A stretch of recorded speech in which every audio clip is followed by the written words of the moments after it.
بسم اللہ الرحمن الرحیم۔ اگلا سوال جو ہمارے پیش نظر ہے وہ ہے مخلوط نظام تعلیم کے حوالے سے۔ اچھا، دو پہلو تھے، ایک تو یہ تھا کہ میں مخلوط نظام تعلیم کے حوالے سے خود کچھ گزارش پیش کر دوں، دوسرا یہ کہ مجھے کلپ بھیجا گیا، بار بار بھیجا جا رہا ہے۔ حافظ طاہر قادری صاحب ہیں، ہمارے بہت مشہور نعت خوان ہیں، ان کے پیج پر انہوں نے ایک سیشن کا اہتمام کیا، علماء کو بٹھاتے ہیں، بچوں کو سوال جواب ہوتے ہیں، تو اس میں مفتی سمر قادری اتاری صاحب دامت برکاتہم ان سے سوال کیا گیا مخلوط تعلیم کے حوالے سے، تو اس کی روشنی میں پھر جو سوال کرنے والا تھا اس نے جواب مانگا، تو میں نے وہ مفتی صاحب کا پورا کیس سنا ہے۔ وہ مفتی صاحب بڑے محترم ہیں ہمارے لیے، ان کا میں نے پورا کلپ سنا ہے۔ اس کلپ میں دو تین باتیں بڑی کمزور ہیں، تین باتیں انہوں نے کی ہیں ٹوٹل۔ ایک، انہوں نے کہا ہے کہ مخلوط تعلیم اس لیے جائز نہیں ہے چونکہ پوری ویڈیو میں ان کا جو بنیادی نقطہ تھا حج کا استدلال لے کر اس تعلیم کو لوگ جائز کہتے ہیں، وہ کیوں کہتے ہیں، وہ بالکل غلط ہے، یہ بات ان کی 100% درست ہے۔ یہ حج کا اور اس سے استدلال لے کر اس کو درست کہنا، یہ قیاس مع الفارق ہے، اس کی تو کوئی یعنی وہ بنتی نہیں ہے، تک نہیں بنتا۔ لیکن جو آگے انہوں نے باتیں کی ہیں، وہ باتیں تین جو باتیں کی ہیں وہ بڑی کمزور باتیں ہیں۔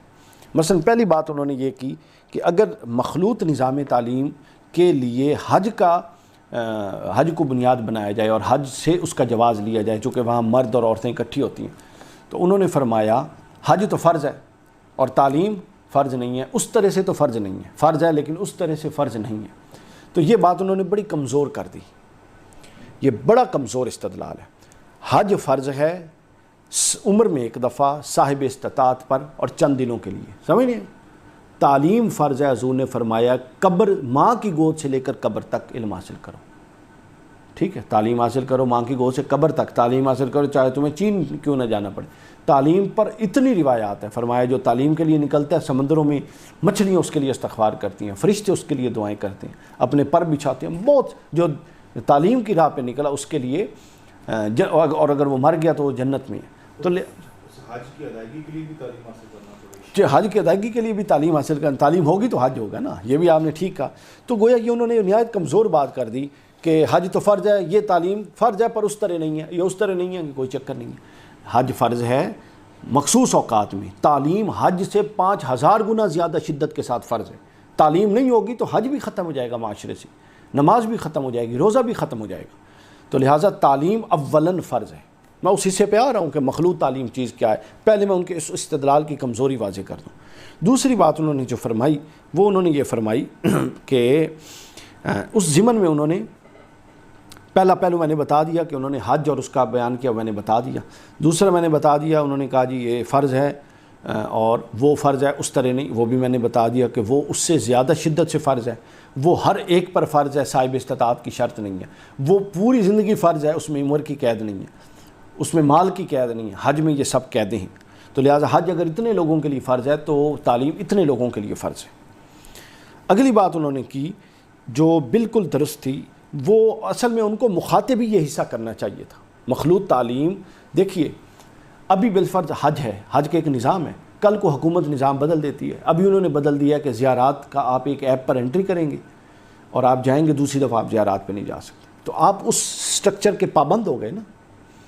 تو لہٰذا اس پر ان کا اعتراض ہونا چاہیے تھا کہ جو نظام تعلیم ہے اس کے جو سٹرکچر ہے اس میں اصلاحات کیا کی جائیں، ٹھیک ہے۔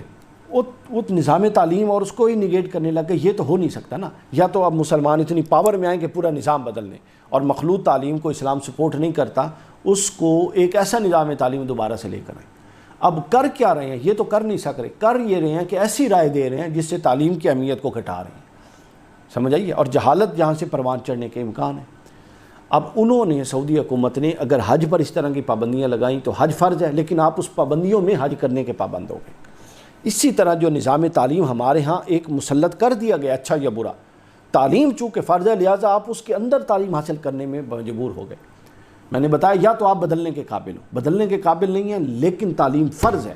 یہ تعلیم، یہ ماحول کے یہ نقصانات تعلیم کا فرض ساقط نہیں کر رہے، یہ آپ کو بری ذمہ نہیں کر سکتے، لہٰذا آپ نے اس میں جانا ہے۔ ہاں، اب جو اس نظام میں خامیاں ہیں، وہ نظام میں خامیاں کیا ہیں؟ اس میں بے حیائی ہے، بے پردگی ہے، اہتمام بعض اوقات نہیں ہوتا، غیر ضروری اختلاط ہوتا ہے، پارٹیاں ہوتی ہیں، وہ حرام کام ہے، سارے کے سارے ناجائز ہیں، پرلے درجے کے حرام ہیں، ان سے بچنا چاہیے۔ اب لا اکراہ فی الدین، دین میں جبر تو نہیں ہے، آپ کسی کو گردن سے پکڑ کے نہیں بچائیں گے، آپ دعوت کا نظام اور پھر علم، قرآن کا علم اتنا عام کر دیں کہ ہر بندے کو شعور ہو، اور جس کا شعور یہ گوارا کرے کہ یہ سب کچھ سمجھنے سوچنے کے باوجود وہ اس میں جاتا ہے، تو پھر وہ اس کا معاملہ ہے، اللہ کا معاملہ ہے۔ لیکن ایک بندہ نماز غلط پڑھ رہا ہے تو نماز سیدھی کروائیں گے، نماز سے روک نہیں دیں گے۔ نظام تعلیم میں خرابیاں تو خرابیوں کی اصلاح کریں گے، تعلیم سے نہیں روک دیں گے یا اس کی حوصلہ شکنی نہیں کریں گے۔ تو لہٰذا سیلفیاں بنانا، جن جن چیزوں کا انہوں نے ذکر کیا وہ بالکل ٹھیک ہے، انہوں نے ذکر فرمایا، اس کا اصلاح ہونا چاہیے، اور یہ اصلاح آپ اداروں پہ تبلیغ کریں، بچوں میں تبلیغ، کیونکہ ہمارے ہی بچے جا رہے ہیں نا، بچوں میں تبلیغ کریں۔ یہ وہاں پر بیٹھ کے میں بات کرنا یہ حرام ہے اور واہ واہ کرنا، اور آگے حافظ طاہر قادری صاحب بات منہ سے نکلتی بعد میں، یہ چک چکا پروگرام ہمارے ہاں بہت چل گیا، واہ واہ واہ آپ نے کمال کر دیا۔ ایسا نہیں ہے، آپ روٹ کاز کو ایڈریس کیجیے، اور روٹ کاز یہ ہے کہ آپ ہی کے بچے جا رہے ہیں تعلیم میں، آپ ایک محض بیٹھ کے نظام کے نقص کو بیان کر دیں، اس کی اصلاح کا لائے عمل نہیں ہے، اس کی اصلاح کے لیے جد و جہد نہیں ہے، اس کی اصلاح کے لیے کوئی آپ کے پاس نظام نہیں ہے۔ میں بتاتا ہوں اصلاح کا نظام یہ ہے، آپ کی اور ہمارے بچے اور بچیاں جاتے ہیں، ان کی اصلاح کی جائے کہ وہ کبھی اس طرح کے اختلافات میں نہ پڑیں، وہ اس طرح بے راہ روی کا شکار نہ ہو، وہ بے حیائی کا شکار نہ ہو۔ ہر ماں باپ اگر یہ ذمہ داری لے لے، پھر دینی جماعتیں، دینی لوگ اپنی ذمہ داری لے لیں، پھر اداروں کے جو مالکان اور سربراہان ہیں ان کو تبلیغ کی جائے، وہ یہ ذمہ داری لے لیں، تو ان چیزوں کو کنٹرول کیا جا سکتا ہے۔ اس کے بعد اگلا انہوں نے پہلو یہ بیان کیا کہ وہاں پہ کھیلنا دوڑنا، عورت کو تو صفا مروہ پہ مرد نے، اللہ نے عورت کو دوڑنے کا حکم نہیں دیا، تو لہٰذا وہ میدان تعلیم میں دوڑتی ہے، اس میں دوڑتی ہے، گیمیں جو کرکٹ وغیرہ کھیلتی ہیں دوڑتی ہے، یہ بھی بالکل غلط قیاس تھا۔ بھائی اللہ نے تو جماعت کے لیے مرد کو دوڑنے سے بھی منع کیا ہے، حضور نے فرمایا کہ دوڑ کے جماعت کے لیے نہ آئے، شخصیت متاثر ہوتی ہے۔ تو جب آپ کمزور استدلال کریں گے تو کمزور جواب ہوگا۔ اس کا مطلب یہ ہے کہ عورت پر، اس کا ہرگز مطلب یہ نہیں کہ عورت پر کھیلوں میں پابندی ہے، وہ کرکٹ نہیں کھیل سکتی یا کوئی اور گیم نہیں کھیل سکتی، بالکل کھیل سکتی ہے۔ اس کے لیے جو اہتمامات ضروری ہیں، پردے کے، چار دیواری کے، ان کی ہیڈز خواتین ہوں، خواتین ہی کے ساتھ ان کا معاملہ ہو، وہ بالکل کھیل سکتی ہیں، جائز نہیں ہے۔ تو بجائے اس کے کہ آپ گیم کو غلط کریں، آپ کرکٹ کے خلاف بولنا شروع کر دیں، آپ یہ کر دیں، مخلوط تعلیم کے خلاف بولنا شروع کر دیں، اور آپ تعلیم ہی کی حوصلہ شکنی شروع کر دیں، ایسا ہرگز نہیں ہونا چاہیے۔ اس کے بعد اگلا پہلو، آپ یہ بتائیے کہ اگر ہم اس پر نقطہ اعتراض بنا رہے ہیں مخلوط تعلیم کو، تو کیا یہی ہماری بیٹیاں بازار میں نہیں جاتی، شاپنگ نہیں کرتی، شاپنگ مالز میں نہیں جاتی؟ یہی ہماری بیٹیاں جو ہے یہ اپنا شادیوں میں نہیں جاتی، پارکوں میں نہیں جاتے، ہوٹلوں میں کھانا کھانے نہیں جاتے، وہاں پہ ویٹر ہوتے ہیں۔ تو اصل چیز اس کی اصلاح ہے۔ یہ نہایت کمزور آرگومنٹ ہے معذرت کے ساتھ جو انہوں نے اپنایا۔ مخلوط تعلیم ہم اس کی سپورٹ میں نہیں ہیں، اسلام اس کی حوصلہ افزائی نہیں کرتا۔ اسلام تعلیم تعلیم اور تعلیم کہتا ہے۔ اب تعلیم کے لیے جو نظام وضع کیا گیا، اس نظام کی خامی ہے، اس خامیوں کو دور کیا جائے گا، لیکن بچیوں کو ہرگز تعلیم سے پیچھے اس بنیاد پہ نہیں رکھا جا سکتا۔ یہ بڑی کمزور باتیں ہیں جو کی جا رہی ہیں۔ سکول کے اندر رقص ہوتے ہیں، بے حیائی پارٹی ہوتے ہیں، بتا چکا ہوں یہ سب حرام ہے۔ ان سے تو آپ نے بچانا ہے اپنی تبلیغ کے ذریعے۔ آپ اور ہم بیٹھے کس لیے؟ اس لیے نہیں بیٹھے کہ ہم فتوے لگائیں ان پر اور اب ان کو کہیں یہ فلانا حرام کام ہے۔ یہ ہم اس لیے بیٹھے ہیں کہ ان کو بتائیں کہ یہ حرام ہے، اور ساتھ ان کو بتائیں کہ کیا نہیں کرنا، ان حرام کاموں سے بچا کیسے جا سکتا۔ تو لہٰذا اس طرح سے اس بات کو ایڈریس کرنے کی ضرورت ہے۔ مخلوط نظام تعلیم کو اسلام سپورٹ نہیں کرتا، لیکن اسلام کلیتاً منع حرام بھی نہیں کہتا، سپورٹ نہیں کرتا۔ سپورٹ وہ کرتا ہے کہ مرد اپنی تعلیم و تربیت کے لیے پردے میں رہیں اور اپنا الگ بیٹھے، اور عورتوں کی تعلیم و تربیت ان سے الگ پردے میں ہو۔ پردے سے مقصد ہی فیضان صاحب یہ ہے کہ جو ان کی ضروریات ہیں وہ الگ رہیں، ان کے معاملات ہیں وہ الگ رہیں۔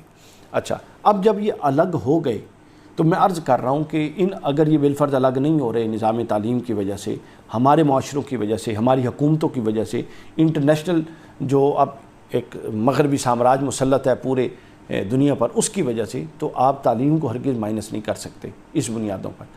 آپ اس نظام کے نقائص پر بات کریں گے، اور دوسری طرف آپ کریں گے کیا، تعلیم کو آپ اور شدت سے عام کریں۔ تعلیم عام ہوگی تو یہ نقائص بھی ختم ہوں گے۔ اور دوسری طرف سمر قادری صاحب کو تو یہ بات جچتی نہیں، ان کا تعلق تو دعوت اسلامی سے، اور وہ کہتے ہیں غیر اسلامی تحریک ہے۔ تو لہٰذا جو ہے ہی غیر سیاسی تحریک ہے، وہ کیا کہتے ہیں؟ غیر سیاسی اسلامی تحریک۔ تو بھائی آپ کیوں پیٹ رہے ہیں؟ آپ تو غیر سیاسی لوگ ہیں، آپ کی طرف زنا ہوتا رہے، آپ کمرے میں بیٹھ کے اللہ اللہ کریں۔ آپ کے قائد تو کہتے ہیں مجھے صدر کا نہیں پتہ پاکستان کا صدر کون ہے، تو آپ کیوں بات کرتے ہیں نظام پر؟ آپ کیوں بات کرتے ہیں مخلوط نظام تعلیم پر؟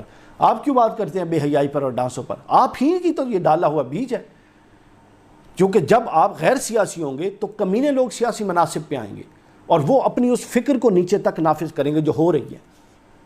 تو یہ بیج وہ ہے جس بیج کو آپ لوگوں نے ڈالا ہے اپنی جہالت کی وجہ سے، غیر سیاسی اسلام۔ یہ غیر سیاسی اسلام کے نتائج ہیں جس معاشرے میں آپ اور میں بیٹھے ہیں، چونکہ یہ اسلام واقعی غیر سیاسی ہے بالکل یہاں پر، اور جو سیاست ہے اس کا اسلام سے تعلق نہیں جوڑا جا رہا، اور جو اسلام ہے اس کا سیاست سے کوئی نہیں جوڑ رہا۔ اسی میں حکمرانوں کی بھی بقا اور اسی میں مولویوں کی بھی بقا ہے۔ تو لہٰذا اس نقطے پر سوچئے، یہ آپ کی خامی ہے۔ آپ لوگوں نے یہ نعرہ لگایا کہ غیر سیاسی اسلام، اور پھر آپ لوگ یہ کہہ رہے ہیں مخلوط نظام تعلیم ہے، بے حیائی ہے، معاشرے میں فحاشی اور یعنی ہے۔ معاشرت تو سیاستدانوں نے، نظم حکومت، ڈسپلن اور ریاست اور حکومت نے، گورنمنٹ سے بنانا تھا، اور گورنمنٹ کو آپ کہتے ہیں چھوڑ دیں، ہمارا تو ان سے تعلق ہی نہیں ہے۔ تو جب خصی قسم کا اسلامی تصور پیش کیا جائے گا تو اس کی پیداوار اسی طرح کی ہوگی جس طرح کی ہے۔ میرا کوئی لفظ سخت ہو تو میں معذرت خواہ ہوں۔